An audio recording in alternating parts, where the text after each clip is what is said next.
Right, a very good morning to you. You're welcome along. It is Wednesday, the 1st of April. That's right, it's April Fool's Day here on OTB AM. And boy, do we have many jokes that are prank-based for you this morning, right, Owen? That's the first one, I hope. Yeah, looking forward to, I don't know, sitting on a whoopee cushion today or whatever people tend to do to get the most out of April Fool's Day. What can you do? A lock-in filled April Fool's Day. Family members have never been in more danger than they have been today, I think it's fair to say. Yeah, I hate April Fool's Day. I think it's rubbish, I have to say. So do I. I've never come up against it. I've never seen a good one, never heard of a good prank, never actually, and maybe, I don't know, maybe you just have to be, maybe you needed to be a member of a rugby team in the 90s or a football team in the 80s to truly appreciate April Fool's Day, because that seems to have been the high watermark of pranking. What particular instances are you thinking of?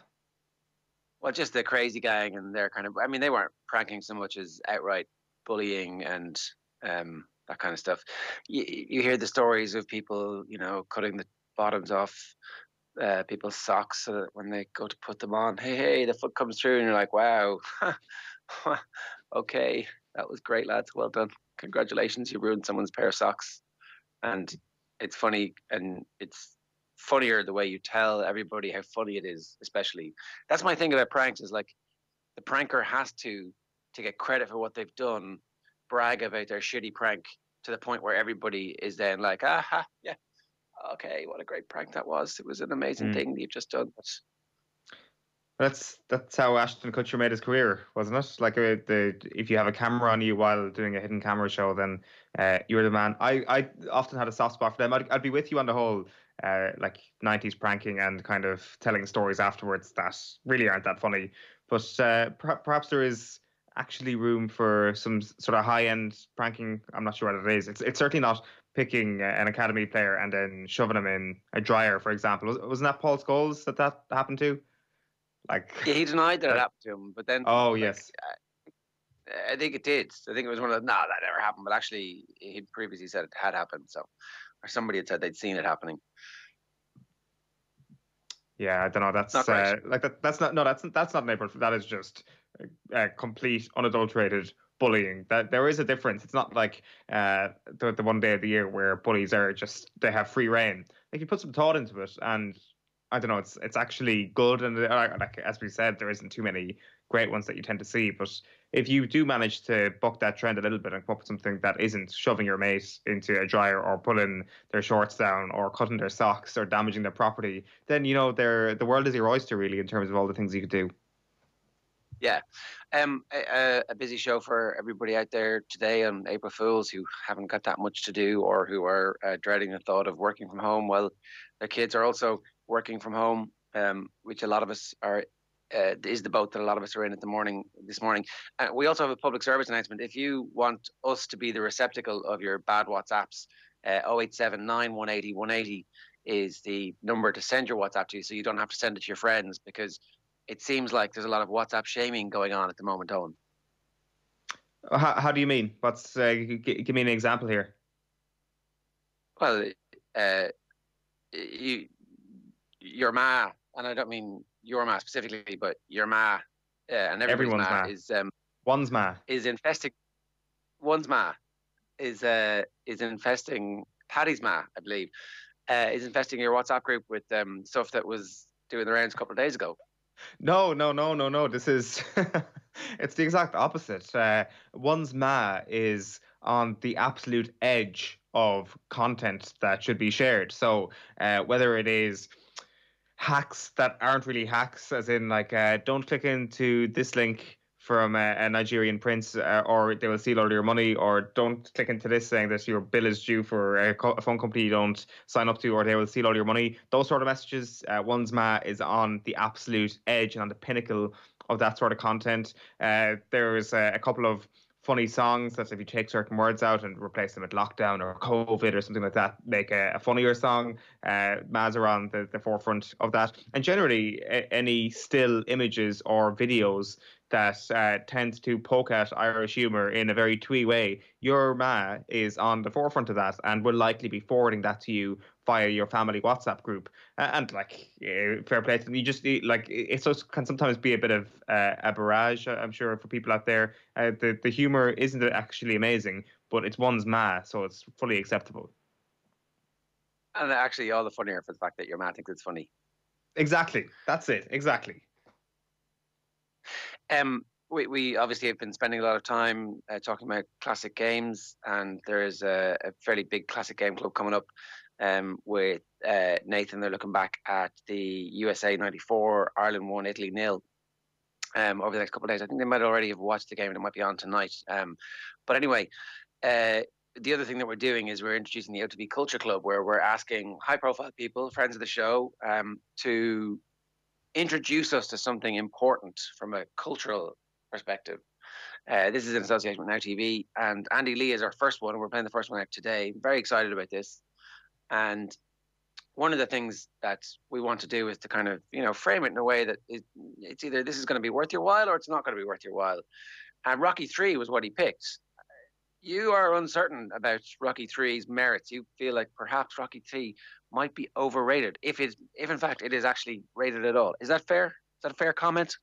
Yeah, I think the last clause of your sentence there is kind of the most important part. Is it rated at all? Like, I don't think anybody views Rocky 3 as the best of the series. I think that's an outrageous take if anybody actually says that. So I don't think it's actually vastly overrated. I think Rocky as a series in general is overrated. Like, I don't think the majority of them, bar Creed, I really love Creed, are actually that good, and that includes the first Rocky. I think the first Rocky is the one that's probably most overrated, despite the fact that it is the best of the original series. And what I mean is that this is at the very top of the mountain, Rocky, in terms of cinema at the time. If you read the reviews, if you look at the Academy Awards, we'll get into this later on, but some of the films that Rocky beat in the 49th Academy Awards to win that Oscar, it's actually, it is hilarious when you look back on it to think that Rocky, according to the Academy that year, is better than All the President's Men, Network, and Taxi Driver, three of the greatest films of that era, and Rocky is deemed to be better than them. Rocky's good, it's good, but it's not that good. It's not like, I'm looking at its IMDb rating this morning just to see if it is really overrated, and it's pretty highly rated. I'd like 8.1 on IMDb, 94% on Rotten Tomatoes. It is a 7. Rocky is a 7. Rocky 3 is a 6.5, maybe a 6 if I'm in a bad mood. But there is no way that Rocky is a Best Picture winner, and I know people will completely disagree with that, but it's just not an amazing film. I think the story of the film and the fact that it's made on a shoestring budget and it kind of makes Stallone as a Hollywood icon is great and all that, but that's not how you judge a film. You judge a film on whether or not it's great or not, and some of the punches in Rocky look fake, so it's as simple as that. I mean, the punches looking fake is kind of irrelevant about whether or not it's a good movie. Like, it's not a documentary. That's the whole point. It's like you go to the movie theater to be entertained and distracted from everyday life. And as a foundational text of the underdog story, Rocky is literally a movie that spawns a million imitators in different genres. But the whole notion of somebody who's a bum believing for a few minutes that they could be something better, like, channels on the waterfront. I think that you're vastly underrating Rocky for a start. I'm looking at all the Rocky movies ranked by Cinema Blend, and they go Rocky 1 as number 1. Number 2 is Creed, the first one, and number 3 is Rocky 3. So this is the best of the rest, according to the cinephiles out there. And I actually think I really enjoyed it. I thought it was a great movie. I thought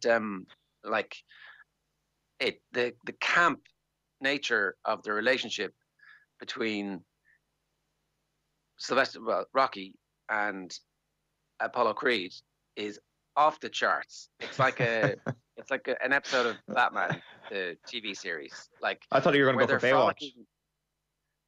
I'm sorry. Actually, we were watching it, and my wife, because that's where Baywatch got the inspiration for it, where they're frolicking in the water after Rocky beats him in a Rocky. There's a scene where Rocky is really slow and he quits, and his wife comes over and she gives him the pep talk that he needs to find his true self, and he has to reveal himself as a modern man who is who is frightened and who is scared of not being the full man. And that's the bit where she's like, no, you just have to look inside yourself. And he's like, yeah, I do. And then over the course of a few weeks, he eventually beats a man who is much faster than him in a race because the other man slows down. And at that point, they celebrate wildly by kicking water at each other and then hugging in the most homoerotic fashion. It is a remarkable scene of cinematic glory, and everybody should watch the movie just for that. I will say it's worth watching. It is worth watching. Like I'm not gonna like I'm if you put your critic's hat on, you can't really say it's an amazing movie, but it is a fantastic cultural artifact for what you've spoken about, for Mr. T, for Hollywood, Hulk Hogan playing Thunderlips, the most impressive man in the world or whatever he calls himself in what is just one of the best comedy scenes in Hollywood history, really, even if it's not intended to be a comedy scene. Like it's definitely a fantastic cultural artifact. I cannot disagree with that for a second. The soundtrack, Stallone, Mr. T, Hulk Hogan, you've got all the boxes ticked. It's good popcorn flick if you're looking to switch off tonight, for example. Yeah, so that's all part of the OTB Culture Club, sponsored by Now TV. We'll tell you more about that a little bit later on in the show. I'm going to tell you what's coming up in a minute, but first, the sports news this morning. The fates of a number of this year's major sporting events could become much clearer today. UEFA are to hold a video conference involving the heads of 55 member associations. They're going to discuss the findings of 2 working groups set up in light of the pandemic. One's going to look at how the current football season can be completed across Europe. The other is reviewing rules and financial issues like player contracts and transfer windows. One UEFA source is quoted by The Guardian today as saying it's unlikely the season will resume before the end of June. So the end of June might be a realistic point where that quarantining that they're talking about, those behind closed doors matches stretching into July, and that'd be a reasonable summer of sport for us to look forward to. In tennis, the main board of the All England Club, which is Wimbledon, will convene today to decide whether or not the competition can go ahead. Play in both the ATP and WTA tours has obviously been suspended until the beginning of the grass court season at the start of June. This year's French Open has already been put back to September as a result of the pandemic, in a controversial move that people criticised the French Open for acting unilaterally. But of course, it's exactly what the other tournaments would have done if they'd got their shit together in time. In football, collective wage deferrals are up for discussion when the PFA meet with the Premier League and EFL representatives later on today. The proposal is just one way that all parties will look to tackle the drop in revenues that have come with the COVID-19 shutdown. And NFL executives say they're expecting to start their season on schedule and without interruption. Over 3,500 people in the United States have died already as a result of COVID-19, but the NFL say they're still planning for international games in the 2020 season with a schedule drawn up by May. NFL owners have also agreed to expand the playoffs from 12 to 14 teams. A busy show for you this morning. As I said, it's 7:43 here on April Fool's Day. Coming up for you, we're going to go through the sports pages. We've got our lockdown lowdown coming up at 8 o'clock. Talking Gaelic football with Micheál Quirk, the Ligt manager, at 8:15. Off the couch is coming at 8:40 today. Joe McGinley is a strength and conditioning coach who works in both rugby and GAA. And as I've said, Culture Club, OTB's Culture Club with Now TV. Andy Lee is introducing us to Rocky 3 in a way that maybe, is going to make people think again about watching this. So let's bring you through the papers. OTB AM. So our first port of call, as it is every morning, is offtheball.com. And the main story there is, I wasn't important enough. Noel Hunt on Italy goal he feels was his. So this is a row that has been brewing since, a very long time at this point. And it's Noel Hunt on with his brother last night. Stephen Hunt, obviously, speaking with Joe on the football show. And the issue of the goal that Robbie Keane ended up getting, credited to him, was on the show. And Noel was essentially convinced that it was in his best interest not to push it, even though he clearly felt like he had scored the goal. And I believe it still stands on Robbie's record. So, and then some of the other best stuff that we have there. Pepe Reina talking about his coronavirus battle. He ran out of oxygen. You think about the level of medical care that is available to professional athletes for various reasons, one of which is wealth. And it sounds like it was a very, very scary experience that he had with it.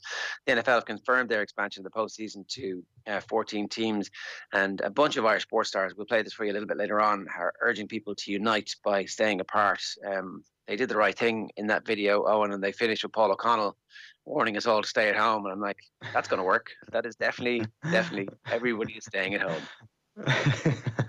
Yeah, I think Ross Whitaker made the video, and all his years of experience were called into play there when he was deciding how do you finish this, and going with Paul O'Connell, absolutely the correct call. If you watch that and decide, no, Paul, I'm going to go outside, you are most certainly not a very smart person. I think it's fair to say, because he's like, it's not terrifying, Paul O'Connell, but even Paul O'Connell being nice is a terrifying version of Paul O'Connell. At one stage, there was a cardboard cutout of Paul O'Connell. I think it was a Pinergy promotion doing the rounds in the office.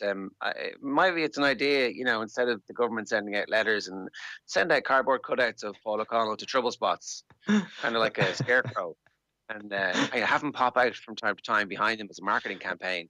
And you'll never know if it's actually a cardboard cutout or if it's one of the ones he's going to pop out on, and give him a giant taser for the Jack Grealishes of the world. That's I think that's quite. I think that's that could be a global thesis in that year. How to stop things like crime. Just put cardboard cutouts of Paul O'Connell on every turn in every street around the world, and I think you would fix most problems straight away.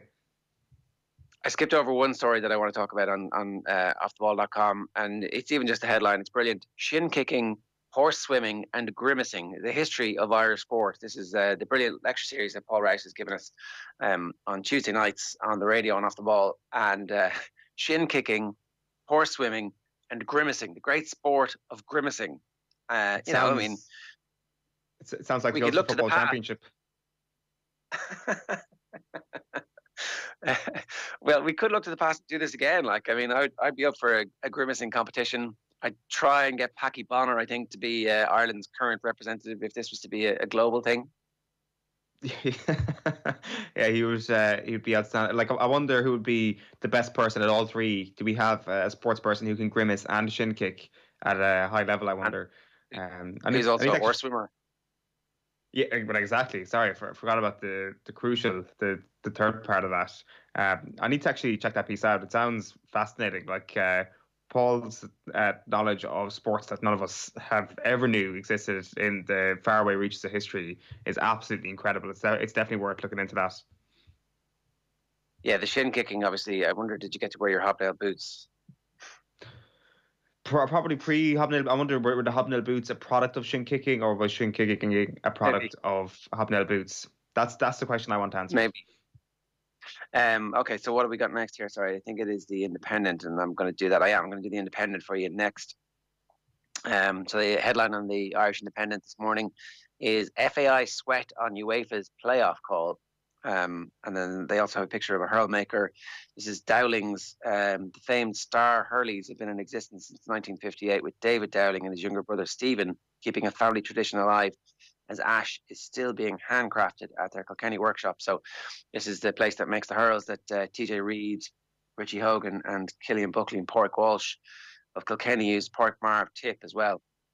And then also there's a headline, clubs and counties to be given extra time to pay financial commitments. So the GAA there was a conference call with GAA inter-county chairpersons yesterday, a conference call, and the Croke Park has said that they're going to help with the deferral of insurance and all that kind of stuff, and they're going to help from a financial perspective. The main story there, though, is the FAI sweating on UEFA's playoff call. So that's going to be today, right?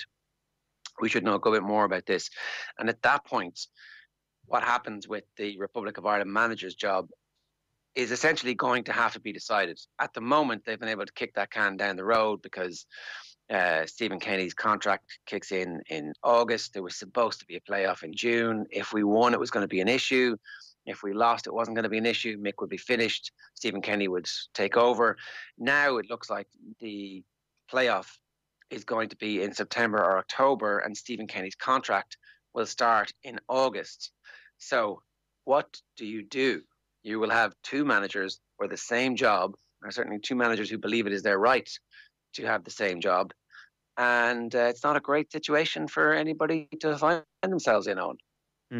No, it's definitely not a great situation for either man, really. Like, if you're Stephen Kenny and you try to push the situation, you probably feel that you're in a bit of a difficult position to actually push that, considering there is somebody who has the actual job.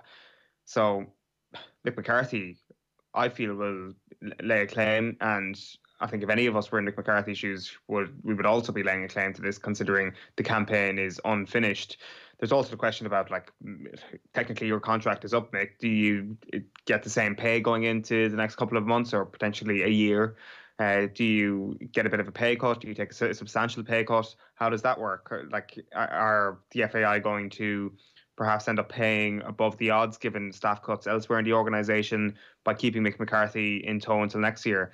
Like, they're the questions that probably need to be answered fairly soon. It's almost like a double hypothetical at the moment, where it's it's not guaranteed that Ireland will qualify for the Euros, and then it's also not guaranteed that this playoff will actually go ahead in, say, September. So it's a lot of confusion. Obviously, you can go back and point to the decision to actually have essentially an interim manager for a period of time.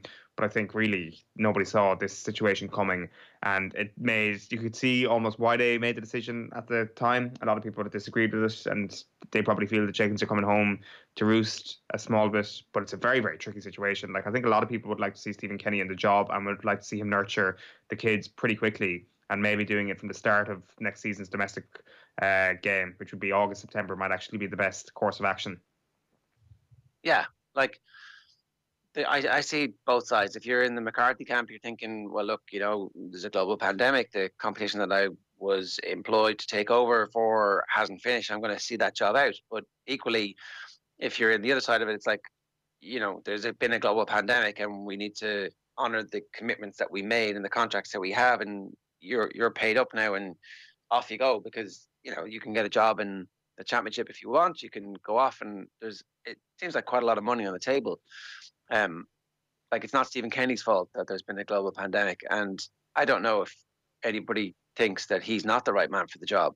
I mean, certainly there are some ex-players who played under Mick McCarthy who don't think that he's the right man for the job. That's been clear from their public pronouncements. But I think the rest of Irish football and the supporters want to see what life is going to be like under Stephen Kenny. You think back to Damien Delaney, and we've seen this film. Let's just move on. Let's get Stephen Kenny in. He was saying that a long time ago at this point.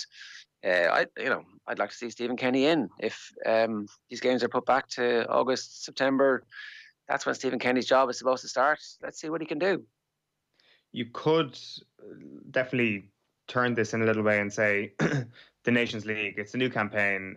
This is not just about the qualifying as much as qualifying is the most important thing. It is a new campaign for international teams, as I say, with the Nations League, that there is a case to be made that it is still the right time for a change, that the Euros, of course, is going to be the most important thing that happens within the next 8 months, but there is still this other campaign that is happening here. Like, it's the end of a 2020 year here. So I don't know, like, I think that you could, when this first broke, I thought there's no chance that Mick McCarthy isn't going to be Republic of Ireland manager going into this set of playoffs and then thereby the Nations League. Now I wonder about that. Now I wonder, just because pay cuts are going to come in, like, there will have to be a contract negotiation regardless, isn't there? Like, there's going to have to be a conversation with every FAI employee about how much they're getting paid. That means Mick McCarthy is certainly going to be having a conversation about that, and also his contract that is set to expire. So a conversation is going to have to be had, and I just hope that the FAI are very clear in exactly what they want before they have that conversation with Mick and that conversation with Stephen Kenny. Yeah, and look, here's the thing: it's that conversation is going to have to happen relatively soon. So either Mick is in situ for the rest of that tournament, and that decision is made, and Stephen Kenny looks after the under-21s for the rest of their time, or the decision is made, and essentially you're paying McCarthy up and saying, "Look, thanks very much for this very unfortunate circumstances," and Stephen Kenny is the next guy. The bit of limbo that we have at the moment was grand while the fixtures weren't set in stone and there was no date for them. So that obviously is going to have to be made fairly soon. What's in the Examiner, on? They are also leading with that photograph from David Dowling and his hurl shop. A quote from him there: "A cork hurl has a bigger, thicker heel and a little bit more in the handle." GAA to cover clubs insurance for now, writes John Fogarty, and Horgan can't wait to return Rebels to right road. That's Patrick Horgan there. And the former Kerry chief fears for New York GAA's future. So financial turmoil could be in store for New York GAA and what the competition actually holds from them. So it'll be interesting to see what happens over the next little while, whether or not they're going to get a championship game this year. I think is very much up in the air, and I think it's doubtful at this point. That interview is coming from the new Long Haul podcast, which is broadcast from the Long Haul pub in New York. Friend of the show, Johnny Kennedy, obviously behind that.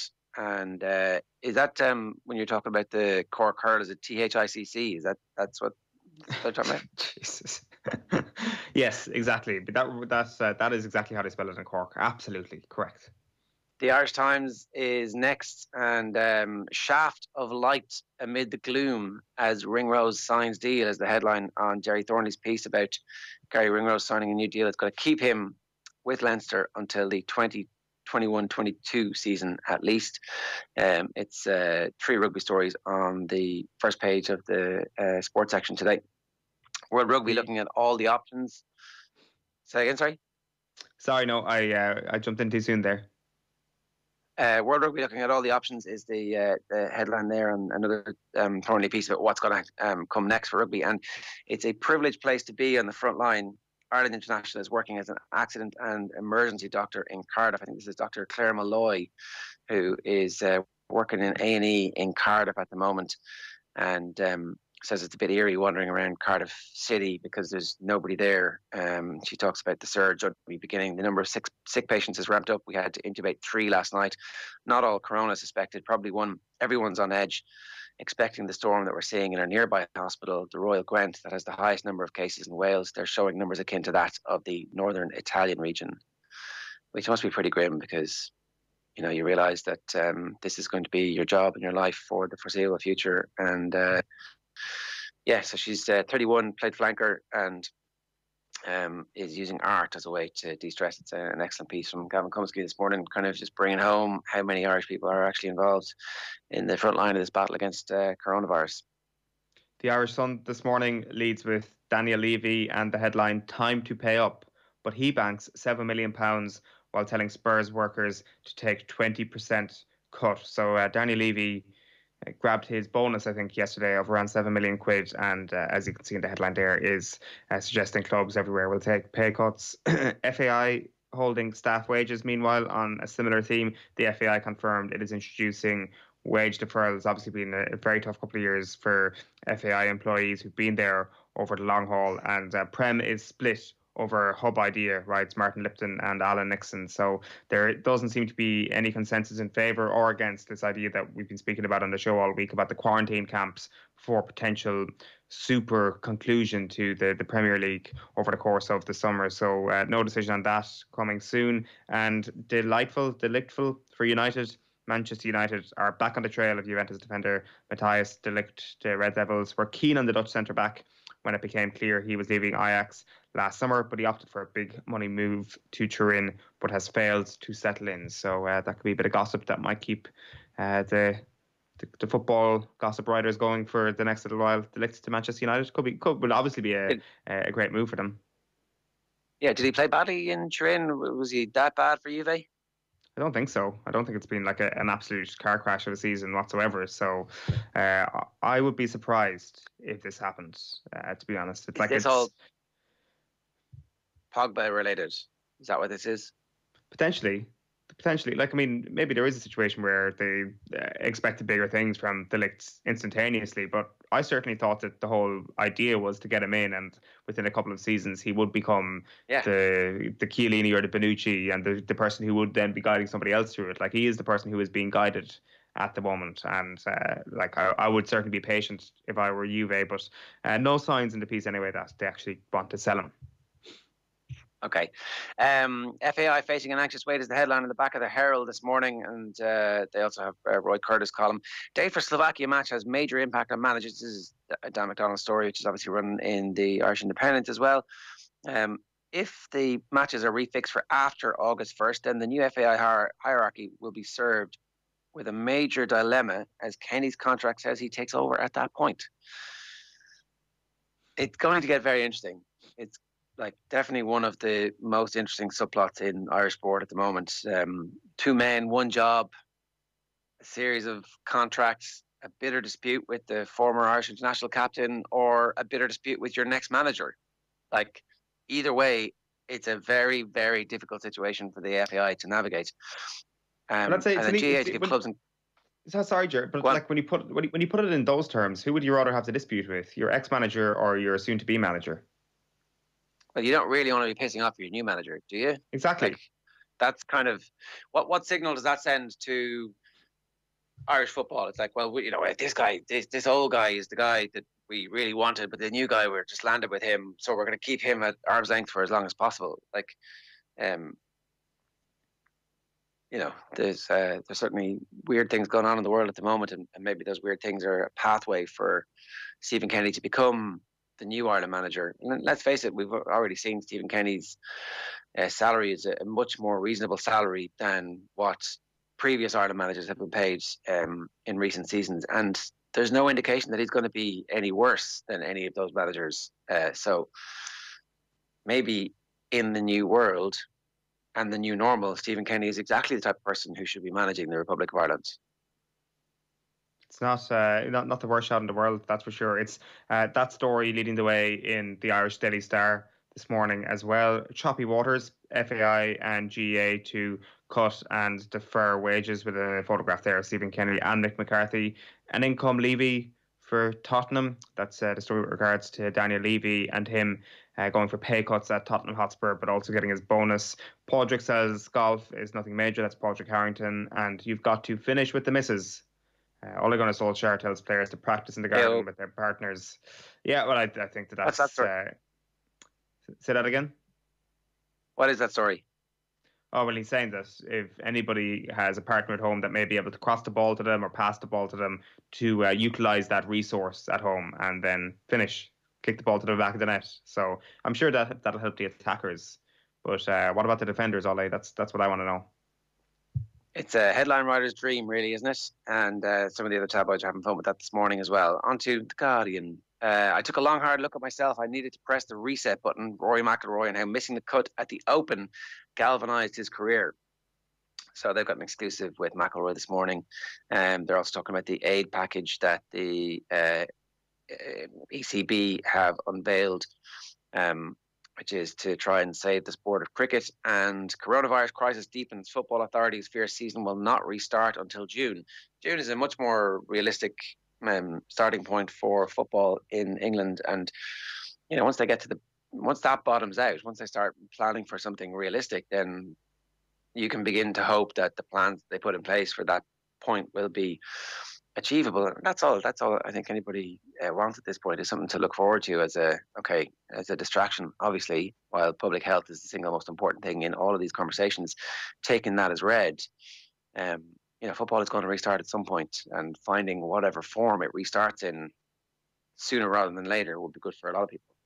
100%. The back page of the Mirror is take a pay cut. Spurs chief Levy, who earned £7 million last year, demands football gets real about massive salaries. McCarthy, Kenny and co facing wage hits. That is the story about the FAI going for pay deferrals and pay cuts. From Leeds to Manchester United, the real story behind how the deal was done. That's Eric Cantona, and a bit of a long form reading that in the Mirror this morning. And the headline on Ole is wingers, attackers, goalkeepers, set pieces. They have coloured in red the first letter of each of those words. So that is WAGS. Ole tells his players, get your wives to keep you sharp by crossing you the ball in the garden. Miles and miles and miles and miles is what the papers are getting out of this Ole Gunnar Solskjaer story. Mixed pay cut is the headline on the back page of the Irish Daily Mail this morning. Ireland boss has salary halved as FAI defer wages. This is Philip Quinn's story, and he's got details of the pay cuts that the FAI have instigated across their staff. With income streams drying up due to the coronavirus pandemic, the FAI has followed the IRFU and the GAA by implementing wage deferrals for its 200-strong staff. The measures were announced yesterday by Gary Owens, And they start with the highest earners. All employees earning more than 102,000 per year, which includes McCarthy, Stephen Kenny, and Robbie Keane, will take a 50% hit. I'm not sure about that Robbie Keane figure, because was there not a renegotiation of Robbie Keane's deal whenever he joined Middlesbrough? I thought there had been, but anyway, employees pay between 48 and 102 grand will be down 25% of their take-home pay. Those earning between 25 and 48 face a 10% deferral, while those earning less than 25% will not be affected. And they also have a story about the IRFU facing financial difficulty and the prospect of a major financial blow, with growing fears the November Test series could be wiped out by the effects of the pandemic. The 2 Test series against Australia looks certain to be called off, and now it looks like Australia are talking about not coming to the Northern Hemisphere at all in November. Perhaps the Southern Hemisphere teams won't come either. So we'll see. I think obviously Ireland are due to play South Africa, Japan, and Australia, and you do wonder if perhaps one of those games goes ahead, 2 of those games go ahead, none of those games go ahead. All of those are options as it stands at the moment. But we were talking about this yesterday, and if international travel was safe at that point, and it's, mass gatherings are back on the agenda, then neither of which is a guarantee, by the way. I'm not taking that as read, but if they were, you can see how the best thing for the IRFU and the best thing for the other unions would be for those games to go ahead, for those TV deals to continue, for the sponsorship deals that are around the November internationals to continue, because that would be getting money back to where it's supposed to be, and some kind of normal economics would return. Maybe they have to share a bit more with the touring teams, and maybe World Rugby has to step in and kind of guarantee those games, because that would be the quickest way to get back to some semblance of normality, right? I think so. I think so. Like, I just, you can completely see why this is one of the most challenging sports things that is on our calendar as Irish sports fans over the next couple of months. Like, this truly global thing where you've got people come from the Southern Hemisphere to the Northern Hemisphere. I think that the RFU are probably looking at that, thinking it's in huge trouble. And obviously, all these games that happen in Dublin are just massive money spinners. Like, are they taking into account the fact that there is still a game against Italy to be played in the Six Nations at some point this year? Like, it could be as big a money spinner as any of the others, any of the Southern Hemisphere teams coming up here, because of the fact that the tournament is still very much in the balance from an Irish perspective. Like, it's going to be tough. Definitely going to be tough for the organisation if they have to give up 3 of those fixtures. I'd be surprised if we can actually get to a place in the sporting calendar where those will be able to happen, and then also a place in the world where people can travel all the way across the planet and safely take part in a sporting event. So we'll see how that goes. All right. The UK 08791. I think we're out of time for those. We'll come back to those a little bit later on if we get a bit more time. 0879180 180 is the number. You can WhatsApp us your crap mum jokes if you want, or your crap dad jokes, probably more likely. We are going to bring you through some of the lockdown lowdown next. We have Micheál Quirke on by to talk to us about a range of different things, and we're also going to get some strength and conditioning advice from somebody who knows what it's like to train professional athletes and also amateur GAA athletes. That's coming your way in Off the Couch a little bit later on today, but we're going to take a quick break. We're back after this. OTB AM on OTB Sports Radio, Ireland's first and only sports radio station. Off the ball. But when I got to Liverpool, I thought, right, I've bought myself a nice Aston Martin. I pulled up on the lights alongside Roy Keane, of all people, and I had the shades on. I think I was listening to some Speed Garage. My arm was out the window. I was having myself. And then Roy gave me that look that he's given many a people in his time. And as he sped off into the distance, I was sitting in this car, I looked at myself in the mirror and thought, I need to get rid of this. Off the ball. Weeknights from 7 and weekends from 1. This is OTB Sports Radio.